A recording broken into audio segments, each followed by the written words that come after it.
1940 में San Francisco में पैदा हुए ब्रूस ली एक वैश्विक प्रतीक बन गए। उनकी युद्ध कला कौशल के अलावा उनके गहरे दार्शनिक दृष्टिकोणों के लिए भी प्रशंसा मिलने लगी।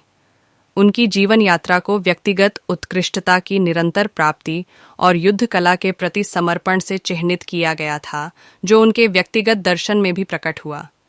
छोटी उम्र से ही ब्रूस ली ने युद्ध कला में अत्यधिक प्रतिभा प्रकट की।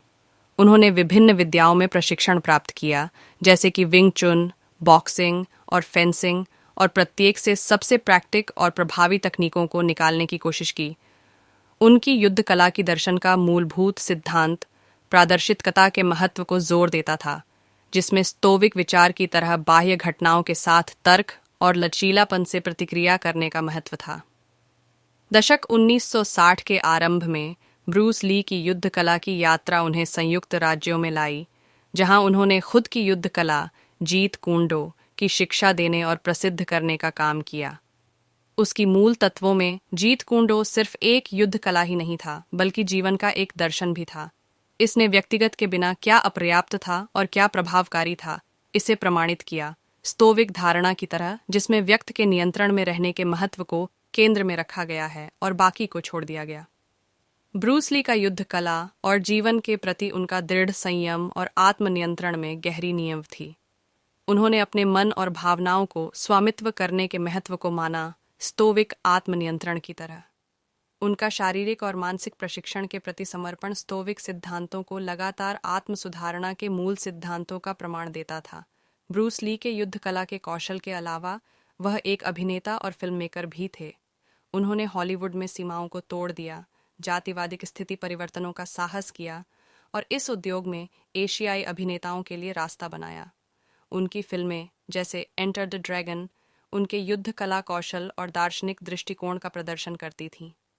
उन्होंने अक्सर यह बात कही कि पानी की तरह होने का महत्व है, लचीला, अरूपी और प्रतिरोधी एक ऐसा अवधान की तरह है जो स्तोविक विचारों के साथ जीवन की परिस्थितियों को अनुकूलित करने के विचारों के साथ मेल खाता है। ब्रूस ली का व्यक्तिगत दर्शन युद्ध कला से परे था। उन्होंने व्यक्तिगत की असीम संभावना में यह माना कि व्यक्ति की सीमित क्षमता में कोई सीमा नहीं है और दूसरों को अपने आप को प्रकट करने की प्रोत्साहित किया। उनके लेखन और साक्षात्कार स्वयं खोज, व्यक्तिगत उत्कृष्टता की प्राप्ति की खोज और मजबूत चरित्र की खोज के विषयों पर पहुंचते थे, स्तोविक आदर्शों के गुण और आंतरिक शक्ति की तरह। दुखद तौर पर ब्रूस ली का जीवन 1973 में उनकी 32 वर्ष की आयु में उनकी मृत्यु हो गई, जब उनकी जीवन के बिछड़न का समय आ गया। हालांकि उनकी विरासत एक संयम, आत्मनियंत्रण और व्यक्तिगत उत्कृष्टता की निरंतर प्राप्ति का प्रतीक के रूप में बनी हुई है। उनकी शिक्षाएं व्यक्तिगत और मानसिक स्वामित्व की खोज में जुटे व्यक्तियों को प्रेरित करती हैं। आखिर में युद्ध कला दर्शनकार ब्रूस ली हमें याद दिलाते हैं कि स्वामित्व, अनुकूलता और व्यक्तिगत उत्कृष्टता के स्तोविक सिद्धांतों का आध्यात्मिक कला के ही नहीं, बल्कि जीवन के सभी पहलुओं में लागू किया जा सकता है। उनका जीवन और दर्शन हमें यह सिखाते हैं कि पानी की तरह होने की, अनुकूलित होने की और अपने खुद के अनूठे तरीके में महानता की ओर प्रयास करने की प्रेरणा है।